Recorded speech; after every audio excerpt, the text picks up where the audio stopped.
Hello students, Verma chemistry classes के YouTube channel में आपका स्वागत है। हमारा चैप्टर चल रहा है एटॉमिक स्ट्रक्चर यानी परमाणु संरचना, जिसमें हमने पिछले वीडियो में तत्वों के परमाणु क्रमांक तथा परमाणु भार के बारे में अध्ययन किया। आज का हमारा टॉपिक है वो क्या है कि किसी भी तत्व की संयोजकता तथा उस पर आवेश का मान किस प्रकार से ज्ञात किया जाता है। तो बहुत ही सिंपल मेथड से देखेंगे अपन, क्योंकि हमको इनकी आवश्यकता होने वाली है। यदि आपने अभी तक हमारे चैनल को सब्सक्राइब नहीं किया है तो प्लीज़ चैनल को सब्सक्राइब करें, लाइक करें एंड बेल आइकन बटन दबाना ना भूलें। तो चलिए शुरुआत करते हैं कि किसी भी तत्व की संयोजकता तथा उस पर आवेश किस प्रकार से ज्ञात किया जाता है। तो सबसे पहले बात करें हम हाइड्रोजन की। हाइड्रोजन का जो परमाणु क्रमांक क्या होता है, 1 होता है। तो एक तत्व के जैसे हमने प्रतीक देखा, देखिए एक तत्व का प्रदर्शन देखें, एक तत्व का प्रदर्शन देखें तो ये माना कोई X एक तत्व है, यहाँ पर लिखा जाता है इसके लेफ्ट तरफ ये परमाणु क्रमांक और यहाँ पर लिखते हैं हम द्रव्यमान संख्या या परमाणु भार, ये द्रव्यमान संख्या। जैसे हम हाइड्रोजन की बात करें, हाइड्रोजन का परमाणु क्रमांक कितना होता है, 1, वो हमने यहाँ पर लिख दिया। द्रव्यमान संख्या भी कितनी होती है इसकी, 1, क्योंकि हाइड्रोजन आवर्त सारणी में अकेला ऐसा तत्व है जिसमें न्यूट्रॉन नहीं पाए जाते, केवल इलेक्ट्रॉन एवं प्रोटॉन पाए जाते हैं। ऐसे ही अगला देखें, जैसे सोडियम की बात करें तो सोडियम का परमाणु क्रमांक होता है 11, इसकी द्रव्यमान संख्या कितनी होती है, 23, वो यहाँ पर लिख दिया हमने। तो ये एक तत्व का क्या है, एक रिप्रेजेंटेशन मैंने बताया है क्योंकि हमको इस टॉपिक में ज़रूरत है। तो हमने देखा एक तत्व हाइड्रोजन लिया हमने, हम सीक्वेंस से ले रहे हैं तत्व हाइड्रोजन। यहाँ पे हम साइड में क्या लिखेंगे, इनके परमाणु क्रमांक यानी एटॉमिक नंबर। तो ये हाइड्रोजन, इसका परमाणु क्रमांक कितना है, 1। अब हम देख रहे हैं अगले कॉलम में इलेक्ट्रॉन भरने का क्रम या इलेक्ट्रॉनिक विन्यास कह दें। इलेक्ट्रॉनिक विन्यास लिखने के लिए एक दूसरा मेथड भी है, लेकिन शॉर्ट फॉर्म में इलेक्ट्रॉनिक विन्यास को किस प्रकार से लिखते हैं तो वो देखिए आप। यानी इलेक्ट्रॉन भरने का क्रम देखें हम, इलेक्ट्रॉन भरने का क्रम या स्थायी इलेक्ट्रॉनिक कन्फिगरेशन कह दें अपन। तो देखिए पहले को उसमें 2 इलेक्ट्रॉन, दूसरे को उसमें 8 इलेक्ट्रॉन जाते हैं और तीसरी में 8, 18, 18 और 32। तो इस प्रकार से इलेक्ट्रॉन प्रवेश करेंगे, यानी पहले में जाएंगे 2, यानी यहाँ पर हमको 20 तक परमाणु क्रमांक लिखने हैं, उन पर उनकी संयोजकता तथा क्या ज्ञात करेंगे हम, आवेश का मान। तो यहाँ तक देखना है आपको। तो देखिए पहले में आपको 2 भेजने हैं, दूसरे में 8 और तीसरे में 8। ये क्या है, स्थायी इलेक्ट्रॉनिक विन्यास है। इन कंडीशन में कोई भी तत्व क्या रहेगा, स्थायी रहेगा। इनसे कम हो सकते हैं लेकिन इनसे ज़्यादा कभी भी नहीं होंगे। तो देखिए हाइड्रोजन की बात करें तो हाइड्रोजन का इलेक्ट्रॉनिक विन्यास, इसके पास में परमाणु क्रमांक 1 है तो इलेक्ट्रॉन भी कितने होंगे, 1 होंगे। किसी तत्व का एक उदासीन परमाणु की बात कह दें या तत्व की बात कह दें, एक उदासीन परमाणु में इलेक्ट्रॉनों की संख्या बराबर प्रोटॉनों की संख्या बराबर होता है परमाणु क्रमांक। यानी जिस तत्व का, उदासीन तत्व का परमाणु क्रमांक जितना होगा उसमें उतने ही क्या पाए जाएंगे, इलेक्ट्रॉन पाए जाएंगे। चूँकि हाइड्रोजन का परमाणु क्रमांक कितना है, 1 है, इसलिए इसमें इलेक्ट्रॉन की संख्या कितनी हो गई, 1 हो गई। और 1 इलेक्ट्रॉन को हमने भरा तो एक ही कोश है, कोश का मतलब एक तरह कमरा बोल सकते हो। पहले कमरे में कितने इलेक्ट्रॉन रह सकते हैं, अधिकतम 2, दूसरे में 8 और तीसरे में भी 8 रह सकते हैं। ये क्या लिखा है हमने, अधिकतम इलेक्ट्रॉनों की संख्या किसमें, एक कोश या कक्ष में, या हम क्या कहते हैं एक कमरे में इतने व्यक्ति रह सकते हैं। एक तरह से पहले में 2, दूसरे में 8 और तीसरे में 8। इनसे कम हो सकते हैं, अगर कम हैं तो ज़्यादा कभी भी नहीं होंगे। अब देखिए हाइड्रोजन की बात कर रहे हैं हम। हाइड्रोजन का परमाणु क्रमांक कितना है, 1। इलेक्ट्रॉन भरने का क्रम या इलेक्ट्रॉनिक विन्यास देखें, एक परमाणु क्रमांक है तो इलेक्ट्रॉन की संख्या एक हो गई, तो इस प्रकार से गए।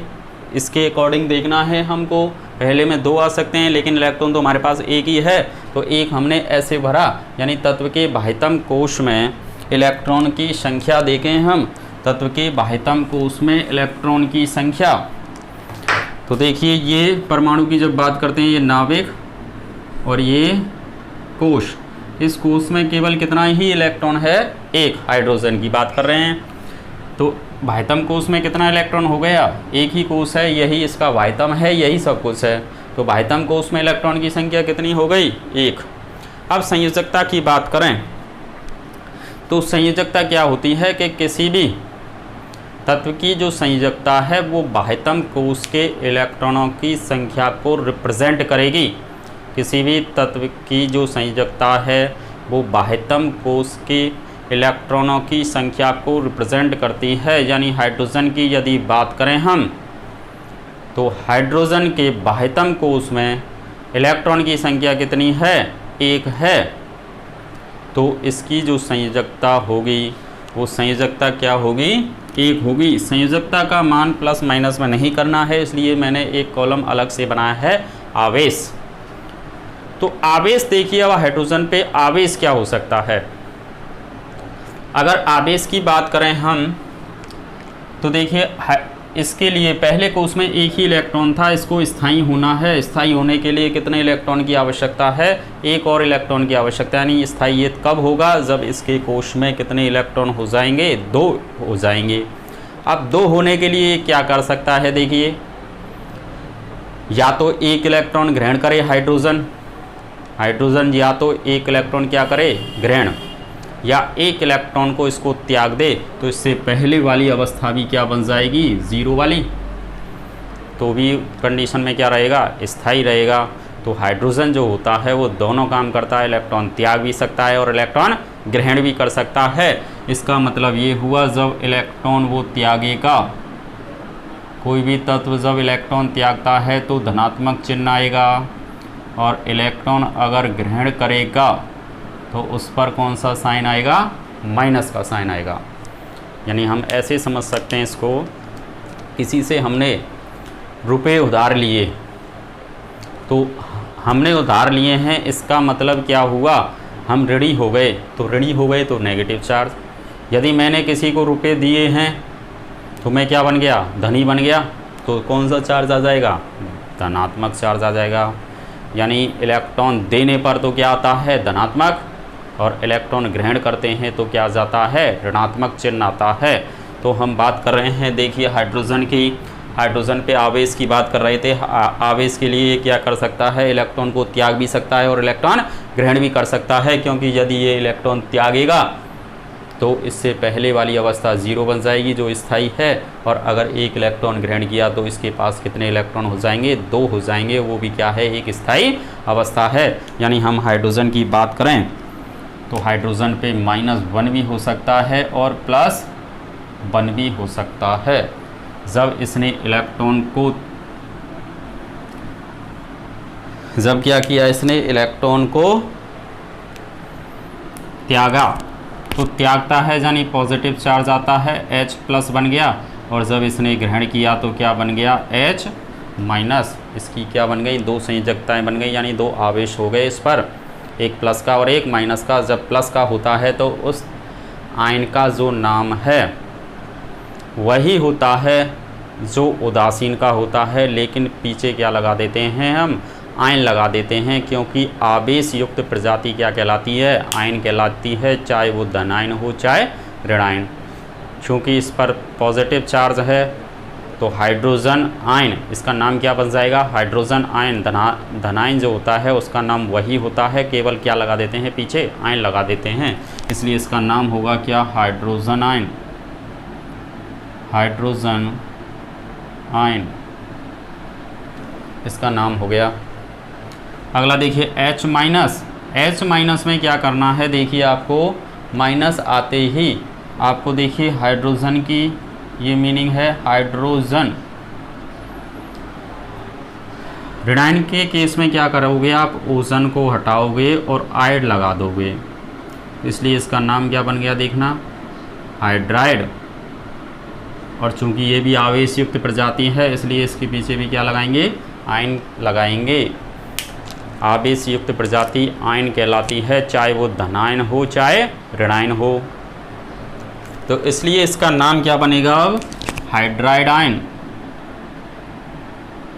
Hydride ion. हाइड्रोजन पे हमने निकाला, संयोजकता निकाल ली और उस पर आवेश निकाल लिया कि वो +1 भी शो करेगा और -1 भी। +1 कब शो करता है, जब एक इलेक्ट्रॉन का त्याग कर देता है। -1 कब शो करता है, जब एक इलेक्ट्रॉन ग्रहण करता है। प्लस वाले का नाम वही होता है, केवल पीछे क्या लगा देना है आपको, आयन। जबकि ऋणायन के नाम में आयड शब्द लगाना है, लास्ट का जो वर्ड होगा उसको हटाएंगे। ओजन को हटाया हमने और क्या लगा दिया, आयड लगा दिया, इसलिए इसका नाम क्या हो गया, हाइड्राइड आयन। देखिए अगला देखते हैं अब, अगला देखिए अब हीलियम। परमाणु क्रमांक होता है 2। इलेक्ट्रॉनिक विन्यास कह दें या इलेक्ट्रॉन भरने का क्रम क्या कह दें, 2 हो जाएगा। ये कोष, इसमें कितने इलेक्ट्रॉन आ सकते हैं, अधिकतम 2। पहला कक्ष है, पहला कमरा है, इस कमरे में कितने इलेक्ट्रॉन आ सकते हैं, अधिकतम 2, इसके अकॉर्डिंग, क्योंकि इस कंडीशन में क्या रहता है, ये स्थायी रहता है। अच्छा, ये इलेक्ट्रॉन त्याग रहे थे या ग्रहण कर रहे थे, क्यों कर रहे थे, कोई भी जो तत्व होता है वो इलेक्ट्रॉन का त्याग और ग्रहण जो करता है वो किस लिए करता है, स्थायी होने के लिए। यदि स्थायी कंडीशन नहीं है तो वो तत्व क्या करेगा, या तो इलेक्ट्रॉन त्यागेगा या ग्रहण करेगा।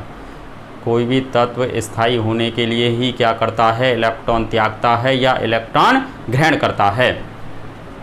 तो देखिए तत्व के बाह्यतम कोष में इसमें इलेक्ट्रॉन की संख्या तो कितनी आ गई बताइए, 2 आ गई। तत्व के बाह्यतम कोष में इलेक्ट्रॉन की जो तत्व के बाह्यतम कोष में इलेक्ट्रॉन की संख्या हो गई 2।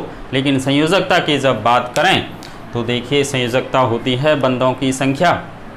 तत्व के बाह्यतम कोष में इलेक्ट्रॉन की संख्या को रिप्रेजेंट करती है और वह कितने बंध बना सकता है। तो देखिए इसकी बंध की जब बात करें तो जो संयोजकता होगी हाइड्रोजन की वो क्या होगी, 0 होगी। ना तो इलेक्ट्रॉन ये त्यागेगा और ना ही ग्रहण करेगा। क्यों, क्योंकि ये क्या है, एक स्थायी इलेक्ट्रॉनिक विन्यास है। जब इसके बाह्यतम कोष में ही 2 इलेक्ट्रॉन हैं तो पहले कोष में 2 इलेक्ट्रॉन आ गए और 2 आ गए, 2 वाले तो क्या होते हैं, स्थायी होते हैं। कौन से कोष में, पहले कोष में। पहले कोष में 2 वाले क्या होते हैं, स्थायी होते हैं। इसलिए ना तो इलेक्ट्रॉन त्यागेंगे और ना ही इलेक्ट्रॉन ग्रहण करेंगे, इसलिए इसकी संयोजकता 0 होगी और इस पर आवेश का मान भी क्या हो जाएगा, 0 हो जाएगा। तो He जो होता है उस पर क्या है, कोई भी आवेश नहीं पाया जाता, उदासीन होता है, शून्य होता है। इसलिए ये एकल परमाणु गैस है, ब्रह्मांड में अकेली घूमती रहती है, इस पर कोई भी आवेश नहीं पाया जाता। अगली बात करें हम, देखिए हीलियम के बाद में लिथियम। परमाणु क्रमांक कितना है इसका, 3। इलेक्ट्रॉन भरें। इलेक्ट्रॉन देखिए पहले कोष में तो कितने ही आते हैं, 2। उसके बाद हमको दूसरा कमरा लेना पड़ेगा, क्योंकि एक पहला जो कमरा है उसमें 2 से ज़्यादा इलेक्ट्रॉन ही नहीं भरने, 2 ही आ सकते हैं। अगला कोष या कक्ष लिया तो उसमें 2 के बाद में 3 इलेक्ट्रॉन है हमारे पास में, तो अगला इलेक्ट्रॉन तो इसमें चला जाएगा अगले कमरे में। अब बाह्यतम ये वाला बन गया, यानी इलेक्ट्रॉन भरने का क्रम क्या होगा, पहले कोष में 2, उसके बाद में 1। तो ये क्या है, इलेक्ट्रॉन भरने का क्रम, यानी पहले कोष में 2 आ जाएंगे, उसके बाद देखिए 1। ये इलेक्ट्रॉन भरने का क्या हो गया, क्रम। पहले कोष में 2 और दूसरे में कितना बच गया, 1। क्योंकि लिथियम का परमाणु क्रमांक होता है 3 परमाणु क्रमांक है, इसका मतलब इसमें इलेक्ट्रॉन की संख्या कितनी है, 3 है।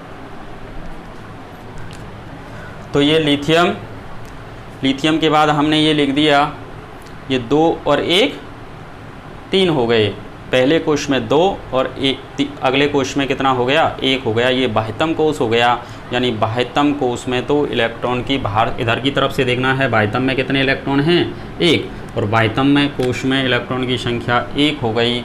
अब इसकी संयोजकता की बात करें तो बाह्यतम कोष में जब इलेक्ट्रॉन की संख्या 1 है तो इसलिए इसकी संयोजकता का मान भी क्या होगा, 1 होगा। इसकी संयोजकता क्या निकल के आ जाएगी? 1 आ जाएगी। अब देखिए, अब लिथियम पर आवेश की मान के बात की करें अपन, तो आवेश का मान क्या होता है? देखिए,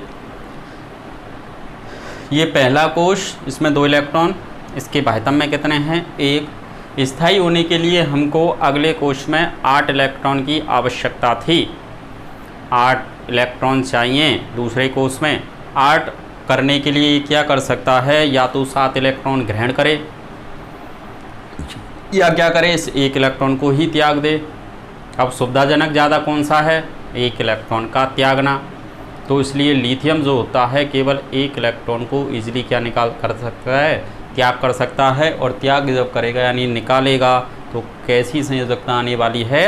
धनात्मक आने वाली है। यानी लिथियम की बात करें तो इस पर कौन सा आवेश पाया जाता है? +1 आवेश पाया जाता है। और +1 पाया जाता है, इसका मतलब लिथियम पे क्या होता है? Li+। और इसका नाम क्या हो जाएगा? Lithium ion. इसका नाम क्या हो जाएगा? Lithium ion. लिथियम की बात कर रहे हैं हम। इसके संयोजकता आ गई 1। बाह्यतम कोश में कितने इलेक्ट्रॉन? 1। ये बाह्यतम कोश है। यदि इस 1 इलेक्ट्रॉन को निकाल दिया जाए तो ये स्थायी हो जाएगा। लिथियम जो तत्व है वो क्या हो जाएगा? स्थायी हो जाएगा। इसलिए ये इस 1 इलेक्ट्रॉन को आसानी से त्याग करके स्थायी हो जाता है।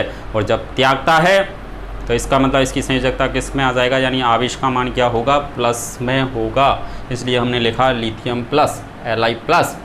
इसका नाम क्या हो जाएगा? लिथियम आयन, क्योंकि धनायन का नाम वही होता है जो उस तत्व का होता है। केवल क्या लगा देते हैं हम? आयन लगा देते हैं। अगला देखिए, लिथियम के बाद में आएगा बेरिलियम। इसका परमाणु क्रमांक होता है 4। पहले कोश में 2 और दूसरे में भी कितने हो गए? 2 हो गए। दूसरे कोश में अब यहाँ पर भी कितने आ गए बताओ? 2। 1 इलेक्ट्रॉन और आ गया। 1 इलेक्ट्रॉन आ गया यानी बाह्यतम कोश में। अब ये बाह्यतम है, बाह्यतम कोश में इलेक्ट्रॉन की संख्या कितनी है बताओ? 2। और संयोजकता भी कितनी हो जाएगी? 2। संयोजकता कितनी हो जाएगी? 2। क्योंकि दूसरे कोश में कितने तक आ सकते हैं? 8 तक आ सकते हैं। अब इसके आवेश की बात करें, यानी देखिए आवेश क्या होगा? आवेश देखिए आप कि ये लिथियम जो है स्थायी होना चाहता है। स्थायी होने के लिए इसको दूसरे कोश में कितने इलेक्ट्रॉन चाहिए? 8।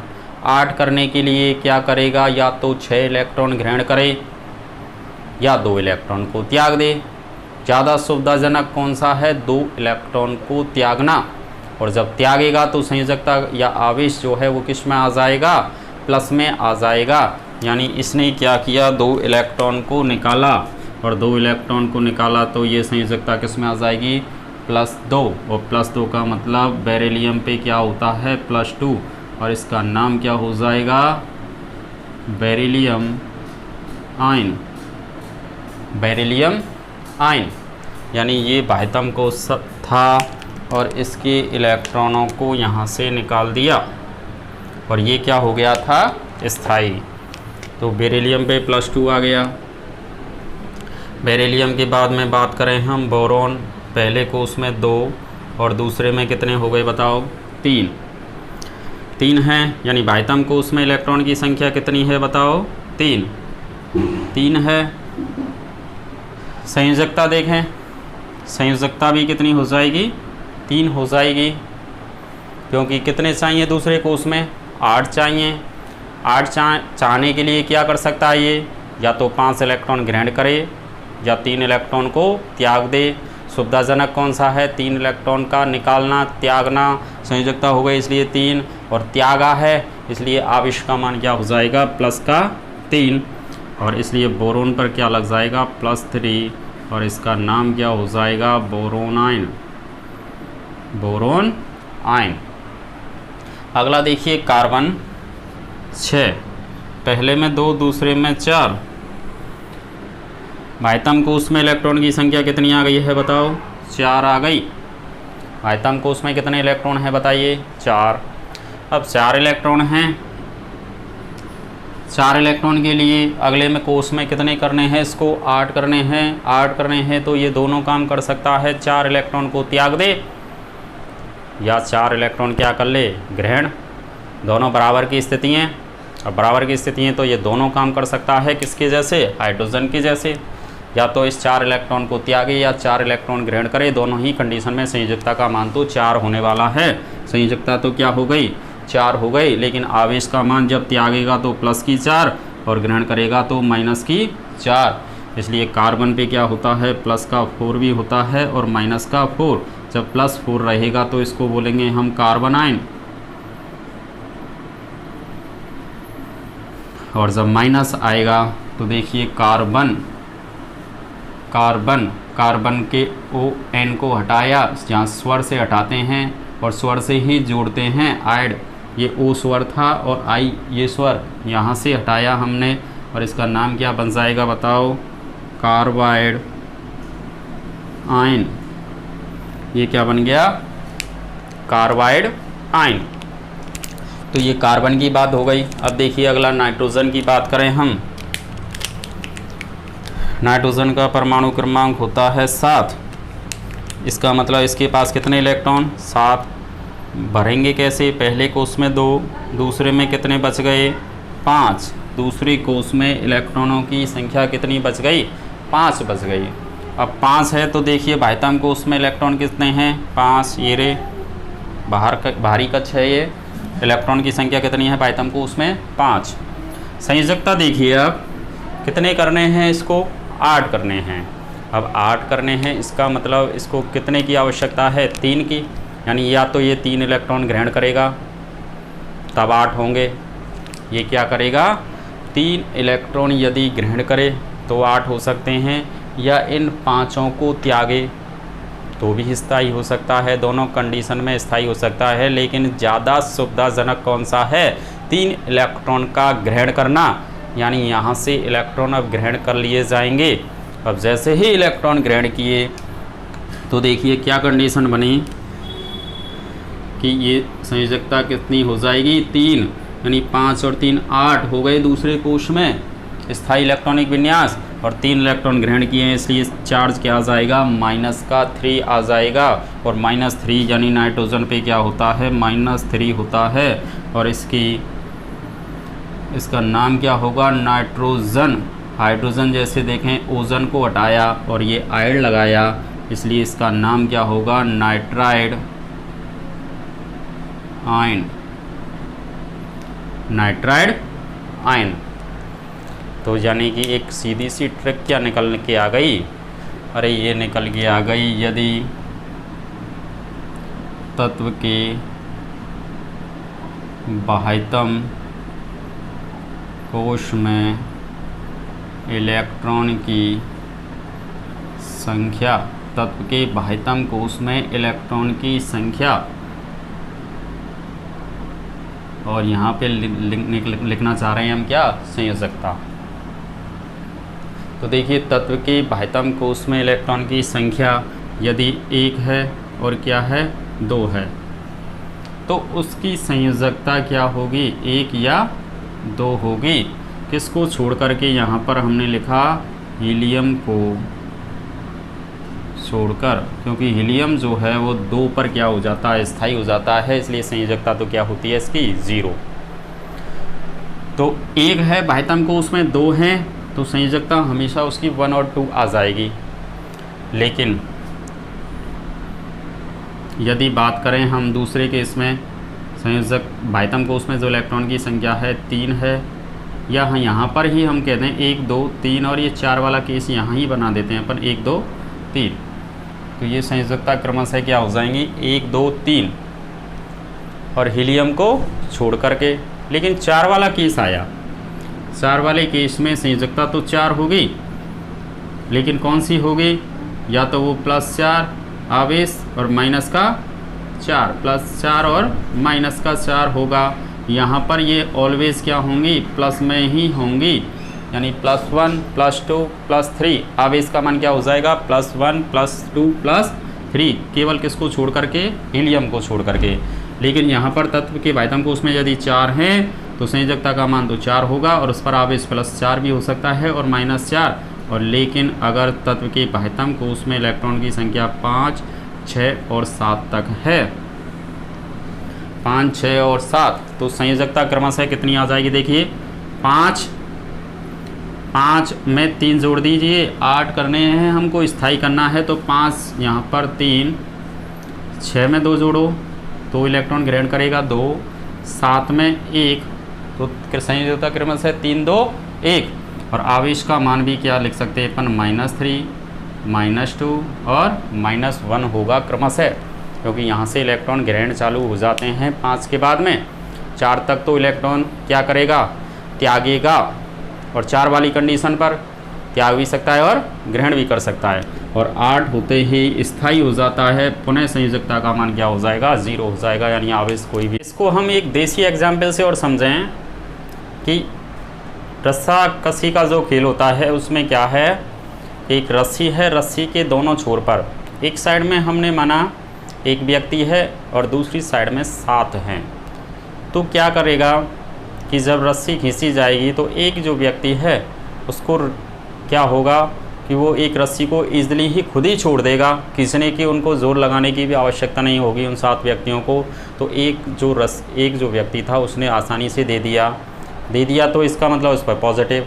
अब क्या किया हमने? इधर 2 आ गए, इधर कितने हो गए? 6 हो गए, 6 हो गए। फिर भी क्या करेगा? इधर कम है और इधर क्या है? ज़्यादा, तो कम वाले फिर आसानी से उसके लिए दे देंगे, तो 2 इलेक्ट्रॉन त्याग दिए एक तरह से। अब क्या किया हमने? इधर 3 हो गए, इधर 5 हो गए, तो भी क्या होगा? 3 वाला आसानी से दे देगा, क्योंकि इधर की शक्ति ज़्यादा है। अब क्या हुआ? 4 इधर हो गए, 4 ही इधर हैं। अब क्या करेगा कि कभी दाब इधर जाएगा, रस्सी इधर जाएगी, कभी इधर जाएगा। इसका मतलब कभी तो क्या होगा? धनात्मक संयोजकता, और कभी ऋणात्मक पॉजिटिव चार्ज आ जाएगा या नेगेटिव चार्ज आ जाएगा। अब क्या किया? अब इधर बढ़ गए, यानी इधर 5 हो गए हैं और इधर कितने हो गए? 3। अब क्या करेगा? ये 5 हो गए तो ज़्यादा हो गए, अब तो ये इलेक्ट्रॉनों को क्या करेंगे? खींच के ले आएंगे, यानी जो 3 थे उनको खींच के लाए। अब 3 को खींच के लाए तभी तो 8 हुए, तो 3 को खींचने पर 8 हुए हैं, इसका मतलब -3। अब क्या किया? इधर 6 हो गए और इधर 2, इधर 6 हैं और इधर 2। अब क्या करना है? वही इधर ज़्यादा हो गए तो ये 2 को भी खींच के लिए जाएंगे, तो -2 हो जाएगा तब। अब क्या किया? इधर 7 और इधर 1, तो 7 क्या है? उस 1 को भी आसानी से खींच लाएंगे, तो -1। अब क्या किया? 8 के 8 एक साथ ही हो गए, तो ये लड़ेंगे किससे? किसी से नहीं होंगे, तो इसलिए इसकी संयोजकता 0 हो जाएगी, यानी कोई भी आवेश नहीं पाया जाएगा। तो इस कंडीशन से भी आप समझ सकते हो। अगला एग्जाम्पल देखें हम, तो अगला एग्जाम्पल देखिए आप। नाइट्रोजन के बाद आएगा ऑक्सीजन, जिसका परमाणु क्रमांक होता है 8। इसका मतलब इसमें इलेक्ट्रॉन की संख्या कितनी है? 8 है। इलेक्ट्रॉन कैसे भरेंगे? पहले कोष में 2, दूसरे में 6। इसका मतलब बाह्यतम कोष में इलेक्ट्रॉन की संख्या कितनी हो गई? 6 हो गई। और संयोजकता क्या हो जाएगी? संयोजकता देखिए, बाह्यतम कोष में जब इलेक्ट्रॉन कितने हैं? 6 हैं, तो इसका मतलब उसकी संयोजकता कितनी होती है? 2 होती है, क्योंकि दूसरे कोष में हमको कितने करने हैं? 8 करने हैं, और बाह्यतम कोष में 6 हैं और हमको 8 करने हैं, तो कितने की आवश्यकता है? 2 की आवश्यकता है। इसलिए संयोजकता तो हो गई 2, और वो भी आवेश वाली फॉर्म में लिखें अपन उसको, यानी आवेश क्या हो जाएगा? कितने इलेक्ट्रॉन ग्रहण कर रहा है? 2 इलेक्ट्रॉन ग्रहण कर रहा है, और ग्रहण करने पर संयोजकता किस में आती है? माइनस में आती है, इसलिए ऑक्सीजन पे -2 हो जाएगा, यानी O-2। ऑक्सीजन पे क्या होता है? -2। अब -2 है, इसका नाम कैसे लिखेंगे? देखिए, ऑक्सीजन, ओजन को हटाया और आयड लगाया, तो नाम क्या हो जाएगा? Oxide ion. ऑक्सीजन, ओजन हटाया, आयड लगाया, नाम क्या हो गया? Oxide ion. इसका नाम क्या बन जाएगा? Oxide ion. अगला देखें अपन एग्जाम्पल। अगला एग्जाम्पल देखिए, ऑक्सीजन के बाद में फ्लोरीन, परमाणु क्रमांक 9, पहले में 2, दूसरे में 7, यानी बाह्यतम कोष में इलेक्ट्रॉन की संख्या कितनी आ गई? 7, और दूसरे कोष में कितने चाहिए? 8 चाहिए।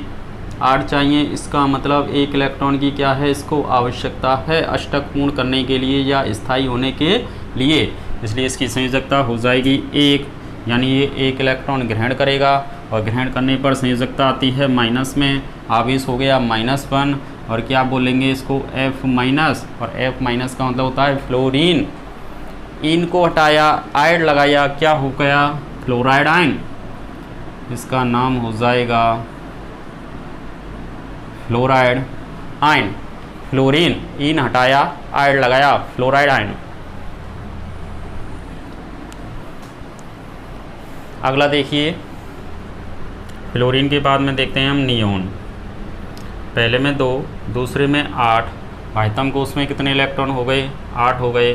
ये तो स्थायी अवस्था हो गई। देखिए पहले कोष में 2 और दूसरे में 8, अरे ये तो स्थायी इलेक्ट्रॉनिक विन्यास हो जाएगा, ना तो इलेक्ट्रॉन त्यागेगा और ना ही इलेक्ट्रॉन ग्रहण करेगा, इसलिए इसकी संयोजकता 0 और आवेश का मान क्या हो गया 0 हो गया, यानी नियोन पर भी कोई आवेश नहीं पाया जाता। देखिए 8 हो गए, 8 हो गए, तो इसका मतलब इसकी संयोजकता या आवेश क्या हो गया 0 हो गया। अगला एग्जाम्पल देखें हम, सोडियम, परमाणु क्रमांक 11, पहले में 2, दूसरे में 8 और तीसरे में 1। अपन ऐसे नहीं लिखेंगे इसको कि 2 और 9 नहीं लिखना है। क्यों नहीं लिखना, क्योंकि दूसरा जो कोष है उसमें अधिकतम कितने ही आ सकते हैं, 8 आ सकते हैं। हमारे पास इलेक्ट्रॉन तो 11 हो गए, और 11 हो गए इसका मतलब पहले में 2 भरे हमने, दूसरे में 8 और तीसरे में 1, यानी ये नाभिक है। ये पहला कोष, इसमें कितने इलेक्ट्रॉन 2, और दूसरा कोष इसमें कितने इलेक्ट्रॉन हैं 8, और तीसरा कोष इसमें कितने इलेक्ट्रॉन 1।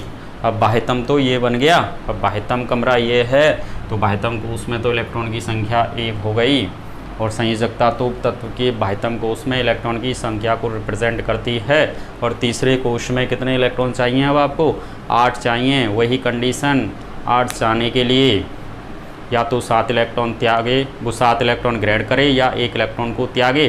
सुविधाजनक है 1 इलेक्ट्रॉन का त्यागना, इसलिए 1 इलेक्ट्रॉन को त्यागेगा। ये लो, 1 को निकाला तो संयोजकता हो गई 1, और 1 हो गई, और आवेश का मान क्या हो जाएगा प्लस का 1, और ये बन जाएगा Na+। इसका नाम हो गया क्या, सोडियम आयन। सोडियम आयन, यानी बाह्यतम कोष में जब 1, 2, 3 इलेक्ट्रॉन होंगे तो उनकी संयोजकता का मान भी क्रमशः 1, 2, 3 ही रहेगा, और आवेश भी +1, +2 और +3 रहेगा। यानी हम ऐसे लिख सकते हैं हम, मैग्नीशियम परमाणु क्रमांक 12, पहले में 2, दूसरे में 8, फिर कितने बच गए 2 बच गए। बाह्यतम कोष में कितने इलेक्ट्रॉन 2, संयोजकता भी कितनी हो जाएगी 2, क्योंकि तीसरे कोष में हमको कितने चाहिए 8 के लिए क्या करेंगे 6 इलेक्ट्रॉन या तो ग्रहण करें या 2 इलेक्ट्रॉन त्यागें। सुविधाजनक कौन सा है, 2 इलेक्ट्रॉन का त्याग करना, इसलिए इसकी संयोजकता +2 में संयोजकता हो गई 2, और आवेश का मान +2, और मैग्नीशियम पे हमने क्या लगा दिया प्लस का 2। इसका नाम क्या हो जाएगा मैग्नीशियम आयन, क्योंकि धनायन का नाम तो वही होता है जो क्या होता है एक उदासीन परमाणु या तत्व का। अगला देखें एग्जाम्पल, एल्युमिनियम, परमाणु क्रमांक 13, पहले में 2, दूसरे में 8 और तीसरे में कितने बच गए 3 बच गए, यानी तत्व के बाह्यतम कोष में इलेक्ट्रॉन की संख्या 3 आ गई, और संयोजकता भी क्या हो जाएगी 3 हो जाएगी, और आवेश का मान क्या हो जाएगा +3, और ये आ जाएगा एल्युमिनियम पे +3, और नाम क्या हो जाएगा एल्युमिनियम आयन। Aluminium ion. इसके बाद देखिए अगला एग्जाम्पल देखें हम, एल्युमिनियम के बाद में सिलिकॉन। सिलिकॉन में देखिए आप कि परमाणु क्रमांक होता है 14, इसका मतलब इसके पास इलेक्ट्रॉन 14, पहले में 2, दूसरे में 8 और कितने बच गए 4 का मतलब मध्यवर्ती अवस्था बन गई। 4 इलेक्ट्रॉन के लिए 4 इलेक्ट्रॉन की ही आवश्यकता है, और 4 इलेक्ट्रॉन को ये त्याग कर भी क्या बन सकता है स्थायी बन सकता है। इसलिए तत्व के बाह्यतम को उसमें इलेक्ट्रॉन की संख्या तो 4 है, और संयोजकता का मान 4 हो गया, लेकिन आवेश +4 हो सकता है और -4 हो सकता है। यानी सिलिकॉन जो होता है यदि 4 इलेक्ट्रॉन त्यागेगा तो +4, और ग्रहण करेगा तो -4, और जब +4 में है तो इसका नाम तो वही हो गया सिलिकॉन आयन। सिलिकॉन आयन, लेकिन ऋणायन के केस में नाम क्या बन जाएगा सिलिकॉन कन को हटाया और आयड लगाया तो सिलिसाइड आयन, इसको बोलते हैं हम सिलिसाइड आयन। अगला एग्जाम्पल देखिए आप, सिलिकॉन के बाद में देखें हम फास्फोरस, परमाणु क्रमांक 15, पहले में 2, दूसरे में 8, फिर 5, बाह्यतम कोश में इलेक्ट्रॉन की संख्या आ गई 5, संयोजकता आ जाएगी देखिए 3, क्योंकि 3 इलेक्ट्रॉन ग्रहण करेगा, 8 करने हैं, तीसरे में 5 और 3 8, यानी 3 इलेक्ट्रॉन ग्रहण किए -3, और फास्फोरस पे आ जाएगा -3, और फास्फोरस ओरस को हटाया, आयड लगाया और ये बन गया फास्फाइड आयन। फास्फोरस ओरस को हटाया, आयड लगाया, क्या बन गया? Phosphide ion. अगला देखिए, फास्फोरस के बाद सल्फर, परमाणु क्रमांक 16, पहले में 2, दूसरे में 8 और फिर कितने बच गए? 6, यानी बाह्यतम कोश में इलेक्ट्रॉन की संख्या 6 आ गई, और 6 और तीसरे में 8 कर रहे हैं तो संयोजकता कितनी हो गई? 2, और वो ग्रहण करके होंगे तो -2, यानी सल्फर पे आ गया -2, सल्फर आयड को रा को हटाया, आयड लगाया, सल्फाइड आयन, इसको क्या बोलेंगे हम? Sulphide ion. सल्फर रा को हटाया, आयड लगाया, सल्फाइड आयन। सल्फर के बाद में देखिए अगला क्लोरीन, परमाणु क्रमांक 7, पहले में 2, दूसरे में 8, तीसरे में 7, यानी तत्व के बाह्यतम कोश में इलेक्ट्रॉन की संख्या तो 7 आ गई, और तीसरे में कितने करने हैं हमको? 8 करने हैं। 8 करने हैं तो 1 इलेक्ट्रॉन ग्रहण करेगा, इसलिए संयोजकता 1, और वो आवेश कौन सा होगा? -1, -1 आएगा तो Cl- हो गया क्लोरीन।